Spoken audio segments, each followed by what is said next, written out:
Welcome to today's episode of Binge. I'm Carl Quintanilla. Real treat for us today. Jon Favreau joins us, of course, actor, producer, but for our purposes today, co-creator, executive producer, and writer of The Mandalorian, streaming now every Wednesday on Disney+. Jon, it's great to have you. Thanks for being with us. What a treat.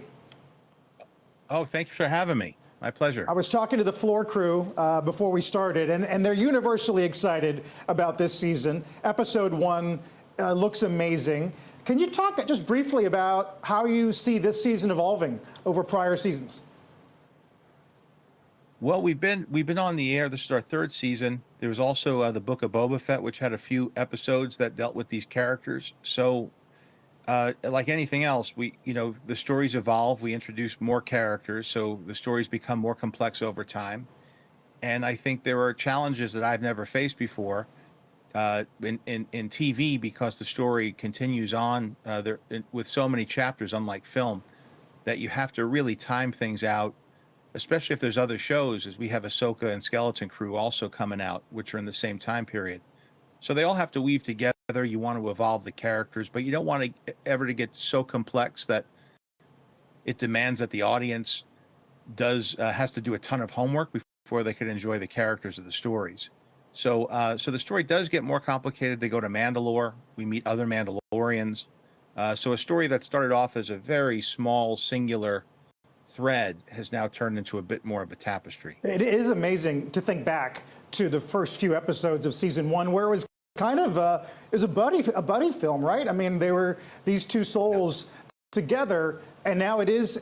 You're getting right to the issue that I was most curious about, and that is how you keep the universe in your head, and whether or not the bigger challenge is keeping it straight narratively, or all the production and logistics that you obviously have to manage. Well, the logistics are pretty dialed in, and other than me trying to figure out new tech breakthroughs that can help our storytelling or create greater efficiencies and scale, and it is I learned actually a lot about that end of it from when I studied with chefs to prepare for the film chef, and I shadowed chefs like Roy Choi, and you realize that in that field they have to scale. It's a creative field. You're consumer facing. You're presenting something to the public, and you want to create consistency. And so there's a whole idea of mentorship. There's a system of organization. There's delegation of responsibilities. And kitchens have had that down. That's the brigade system going back to the roots of the culinary world. So I actually learned a lot about that, about how you could bring a group of artists together who have passion, but also have them all working towards the same goal. As far as the story goes, the first half of your question, I'm very fortunate at Lucasfilm to have people like Dave Filoni, my partner, and all the other people there at Lucasfilm who can help keep track of things with me. So I'm not kind of out on my own in the cold. I don't have to, although these characters are characters that I'm, thinking about on my own and discuss with partners, it's not like when I see showrunners like Taylor Sheridan, who has all of that Yellowstone world to keep straight. And he's more of a one-man band. I have a lot of respect for the ambition of that undertaking and the consistency. But in Star Wars, I'm fitting something much larger, and there are stories that came before, stories that come after, and then we're all experts in trying to live up to what George Lucas created. It's a world that he built that we're now playing in. Right. That's an amazing analogy between what you're doing and what Sheridan's doing at Paramount, because they're also trying to scale. But I wonder if you think the structure's in place to be even more ambitious than maybe others might expect. You mentioned the other shows that you're doing. Are there limits? Are the limits logistics, or is it about, as you say, the fans' ability to absorb complex storylines, interweaving storylines? The audience is your limiting factor. You have to make sure that you're presenting something that they're digging. And as you know, and as you discuss on the show, there are different prevailing winds that hit as the business changes, because it's show business, and so there are. I've lived through a lot of different cycles, because remember, I've been working with Disney since Iron Man. So I've seen the business change and the way what is valued in the front offices. How do you not let those business forces affect the creative process? And I'm fortunate to work at a company where they're sensitive to that. But at the end of the day, there's a lot of money on the line, and you want to make sure that the people who are investing in you are getting a return on that, and that you're not losing them money. But at the end of the day, it's always about the audience. So you could do all that right, and if you don't connect with the audience and they don't like the stories you're telling, ultimately it doesn't matter. I know you were asked once about, I think it was in reference to the Marvel universe, but you were saying how quick, you've been surprised at how quick fans are to fill other fans in, to get people up to speed, so to speak, collectively. How much do you rely on that? A tremendous amount. I mean, if you think about when we were growing up, what television was like, just a news channel, how many tickers and alerts and things. And I remember when MTV started with MTV editing and quick cuts, people were concerned that people couldn't follow and absorb that much information coming at them so fast. But we have a tremendously sophisticated audience now. And each generation gets even more of a capacity to absorb information. They have they're often they're multi-screen watching. They're on their phone. They're chatting with one another. The TV's on in the background. They're absorbing a lot. And I think in the Star Wars community, the one of the challenges is that you have people who are my age who grew up, who saw the original film when they were 10 years old in the theater, and you have people who've never seen Star Wars before, and everything in between. You have different people who entered at different stages of Star Wars, and that's been going on for decades and decades. If you think about the prequels, the Clone Wars, the sequels, and then all the extended universe material, and not everybody values everything the same way or sees it the same way. And one of our goals here is to bring all of those audiences together and still have something that we could have an outstretched hand to the next generation of Star Wars fans as well. That's an awfully big bucket, right? Guys like you and I, I mean, I was 7 when Star Wars came out. I mean, Empire hit when I was 10. I mean, the ultimate sweet spot. Is that a subtle way of you saying you're slightly younger than me? Was that a way to? Not subtle at all. But I guess I'm wondering how you do that, satisfy me and my kids, right? For whom I'm explaining a lot of it and showing those films to them for the first time. I think it comes from passion, and it comes from feeling that you're part of that audience as well, and that you're getting a chance to actually, play a lick on your guitar for everybody else. And so everybody who's on the show, even though they come from all different ages and backgrounds in the business, from independent film, from animation, we all have this common love of Star Wars and how much it meant to us when we were growing up, and the care that we want to put into making sure that, we're not always right, but we're always thoughtful about it, and we discuss everything, and we make sure that before we send it out the door, that we really believe that we did the best job we could, and that we're ultimately all working to the end of doing what's best for this particular property, this franchise, and a world that we're inheriting and not one that we created. Right. I bet your viewers would be curious to know how you receive fan response. In other words, I imagine you read the trades, you read the reviews, but does someone deliver you a packet of what's gone viral, or how does that work? That does happen to some extent through the studio, just to say, hey, we were trending, because the analytics are so, it's alchemy right now. And that's part of what I like about streaming, is it's not like you get the box office report from each screening and everybody's reading in the papers what the drop off was, and weekend to weekend and from Friday to Sunday, and the reviews and the cinema score.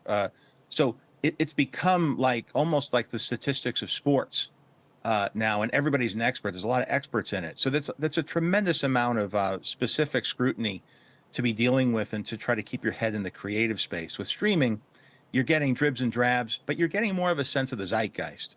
And that reminds me of what movies were like when we were growing up, that you get a kind of sense of something's a big deal, that Jaws was a hit, you knew it. I didn't know what the box office was. I didn't know what the reviews were in the other towns' papers. You just got a sense from word of mouth. And that's where the internet fits in. Now, you know, the good news and the bad news is you could listen in on every water cooler around the country. But I don't know that that's the right way to use the internet. And I think that the younger generation has a better sense of contextualizing things. And so what I try to do is learn from that and not get into the weeds with it, but get a sense of what the preponderance is. It's the difference between, like, when you test a movie, you could read every card of what every comment is, but that's not as useful as just sitting in the theater and hearing what's playing and getting a sense of others. Because at the end of the day, it's for the audience. So you do want to get feedback, but that doesn't mean that you want to question every single individual and hear what they think should happen. But I do love to get the reaction, and I love that streaming hits at the same time and you get a wave of response. And sometimes it's fun to watch reaction videos and things like that for special events, like when Luke Skywalker came out. You know, it was fun to watch people reacting because they'll post that. And it is really helpful to have an ecosystem where everybody talks to one another. So if you're doing a good job, they'll let each other know. So it's not reliant on marketing like traditionally it would have been, because word of mouth really spreads fast, good or bad. Yeah. So I try to get a sense of it. I try to put my finger to the wind. We kind of get a sense together. Somebody will point out if something really interesting is popping up, but I don't do that deep dive into it because you could get very caught up in it, and it's ultimately not helpful creatively to spend too much time preoccupied with that aspect of it. That's interesting. I was struck by something you said about fan response. You said what's interesting is when they're so smart, meaning the audience, that it makes you think about things you hadn't necessarily considered. Is there a good example of that? Yeah. There's so many that it's hard to point out, but often there's, you know, we'll put something in and will be conjecture, and it's almost like the closest thing I could think of is like the way AI is now, where it kind of combs what's out there and then presents you with an answer in you know, large language models. It's really, you know, AI that we're seeing now is a predictive language model, right? So it just scrapes the internet for all of the uses of those terms and comes up with what the next word is going to be. And so it seems like it's very thoughtful intelligence, but it's really aggregating information, human information that's out there. And I would say that the fan base with Star Wars is so widespread that when you put something on the air, you're getting this aggregate of theories, sometimes criticism, conjecture. And so you're putting it out there in the supercomputer of this web, of this crowdsourced web of highly educated fans that often have spent more time dealing with Star Wars than I have. And so it's interesting to see what their theories are and compare them to what we actually came up with, because we're trying to do a microcosm of that in our small group of creators and fans who are the directors, the writers, producers of the show, and executives. So it's interesting to compare and contrast, but and then to try to surprise them, but then surprise them in a way that doesn't feel like it's a left turn. And so people guessing at the Luke Skywalker thing was interesting. People guessing what was going to happen in the season, people trying to figure out what's happening next and comparing to what we have. That's how we find it most useful. I love that. The audience as a learning language model. That's a pretty insane analog. I don't know that that's everything, but certainly with Star Wars and with Marvel, you have, you know, because there's a whole community around what, and people will pull in these deep cuts of like a book that was printed between, between the original films, and point things out and guess, and then we'll throw things in that will refer to things like the Christmas special, or a character named Wilro Hood who carried an ice cream maker through the background of, one of the original films. So you have, we're always putting stuff in there that rewards that and incentivizes that conversation, and we'll do deep cuts. And so the idea is that if you've never seen Star Wars before, hopefully you'd be able to tune in. But if you've been paying close attention, we're going to have things in there that make it interesting for you to talk to your circle. And that's part of I think that's part of why people are excited to watch. It feels like a bit of an event because people want to figure things out for the first time and discuss it with one another. I'm glad you brought up why you love streaming and the data analytics behind it and the culture behind it too. We talk about, obviously, all the streamers all the time. We talked a lot about Disney lately because of Iger's return. Can you sum up how creatives think about his coming back? Well, he was there when I first started collaborating with Disney back around Iron Man 2, and I've watched him and his team shepherd in all the different changes, and it's so interesting watching someone like Iger both anticipate what's coming next, but not push too fast and too far into the future. Because again, when you're leading such a large company, you're answering also, well, there are fans certainly, but there's also stakeholders in what's going on and how you react to the changes and what you anticipate is coming and how to prepare for the future, but still let the people who you're working with feel that you're supporting them creatively. And what I like about Bob Iger, one of the things I like is that he knows it's about story. He knows it's about storytelling. He knows it's about the relationship between the stories and the audience and what these stories mean to people. And you could build a lot off of that, but if you don't put a lot of energy and attention into that, the quality of the storytelling and that central relationship between audience and storyteller, you're ultimately you're not going to, that's your driving force, especially with a company like Disney, where there's generation upon generation of relationship. If you think about, at this point, my great grandparents would have been aware of Disney. And then you work your way down, and each generation, they'll go to the parks together, and they'll share movies that they grew up with. I can't think of any company that has that kind of multi-generational reach, that has that much emotional context. And so I think he appreciates that. And as a storyteller, when I sit with him, there are always pragmatic concerns about time, money, but it's always about story first and him reacting to what we're doing. And he has a genuine enthusiasm when things are going well. I think he's part of the team that's presenting that. And I think that's why he likes working there so much. That's interesting.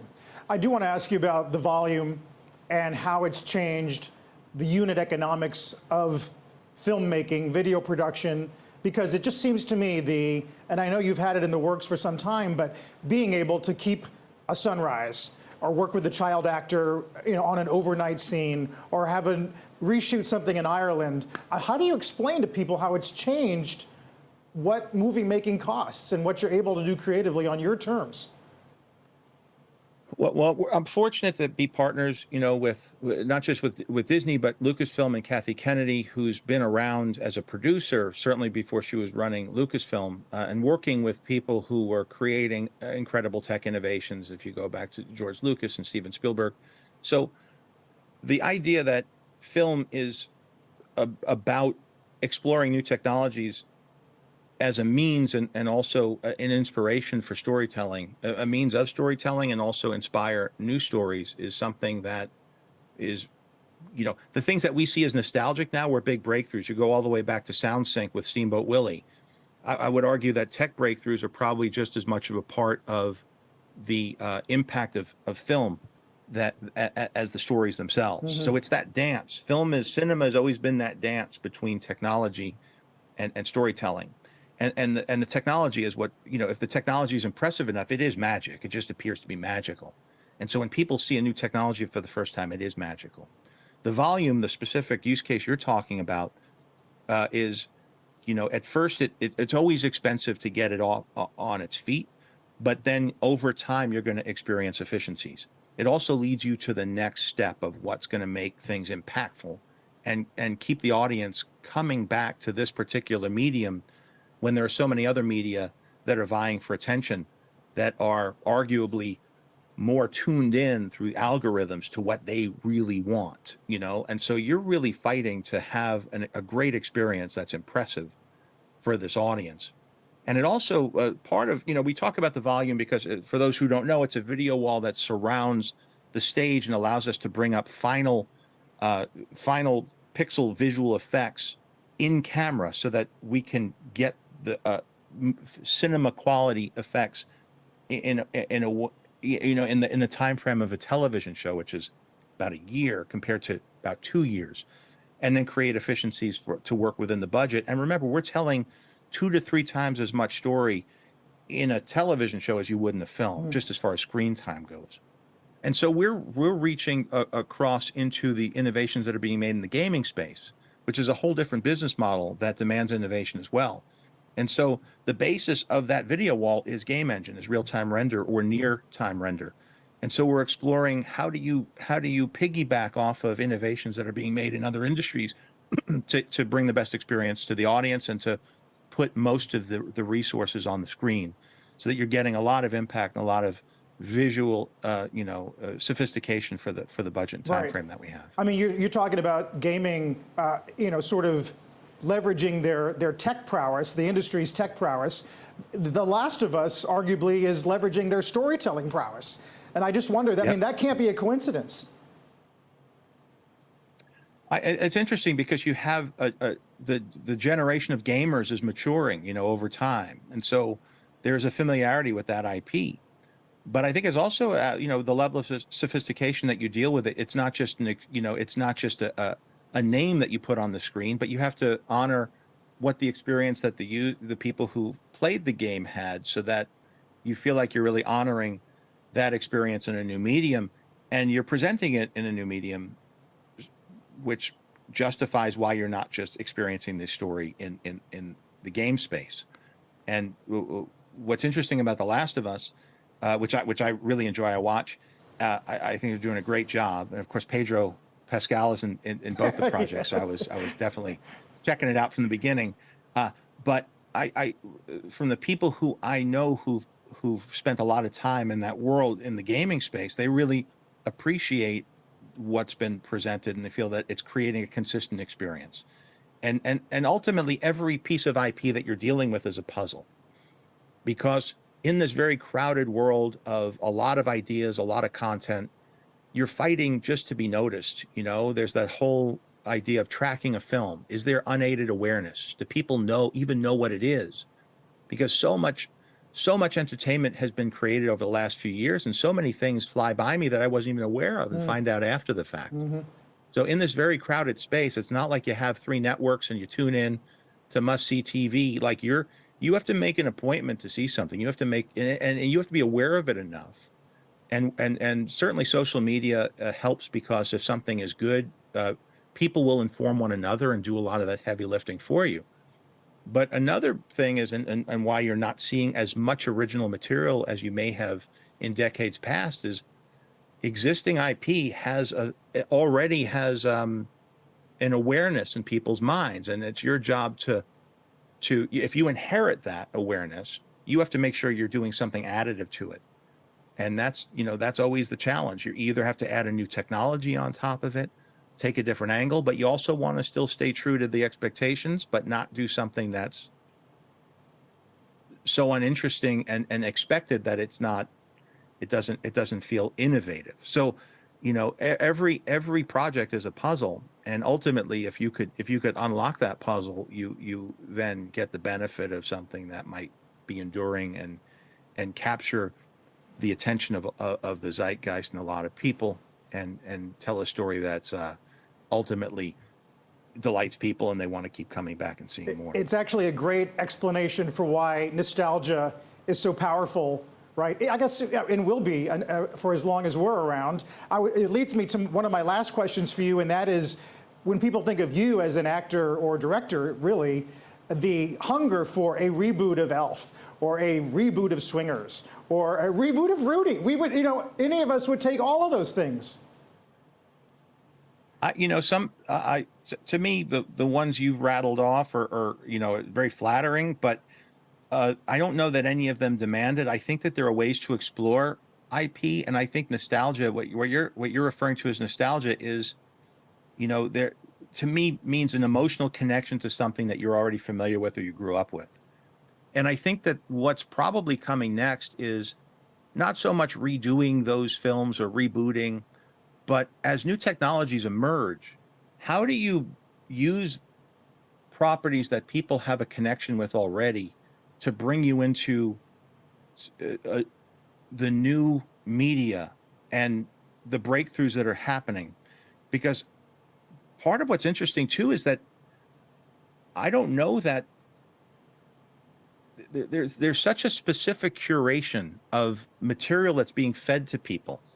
And I don't just mean recommended on a streaming service. I'm talking about platforms that are actually like reading how you are, interacting with what you're interacting with and feeding you up content that is specifically tailored for you, which is creating weird bubbles, because your experience on the platform might be completely different from mine based on what you click on, and so you don't have this big communal experience where all the different generations and all the different people in all the places in the world will have a shared experience. I think Disney benefits from that because so many people grew up with that and they're aware of it. But if you look, everything's kind of fracturing and becoming atomized. And so on the one hand, the upside is you have these great new technologies for us to explore these existing properties with, and seeing how to tell stories with new media, which is exciting for storytellers because it feels fresh, it feels new, but you also have the familiarity with maybe what's at the center of what you're creating. So that's an interesting challenge as well. And as each generation matures, they're not really connected to the same media that we were. Film does not occupy the same place in my kids' generation as it did to me and my dad, where, what movie are we seeing this week? That's not the question people ask. They say if they hear about a movie they want to see, they'll go see it. And so we have to make a case across all media that we have to meet the audience where they are, and also innovate in directions that maybe they don't expect and we could surprise them with. And that speaks to the tech breakthroughs you're talking about, whether it's for the Mandalorian, Disney Plus, or the new technologies that are on the horizon that, are really compelling. And I think that it's our job as storytellers and filmmakers to engage with the new technologies and create stories that ultimately bring us all together and hopefully have a shared human experience. That I think that's ultimately what we're yearning for, and that's what we don't want to lose as media evolves. Jon, such a smart discussion. We covered quite a bit of ground, and we're so grateful to you for your time. Thanks for being so generous. A pleasure talking to you. Thank you so much. This was fun to talk about. Yeah, and again, congratulations. That's Jon Favreau, co-creator, executive producer, and writer of The Mandalorian, streaming Wednesdays on Disney Plus.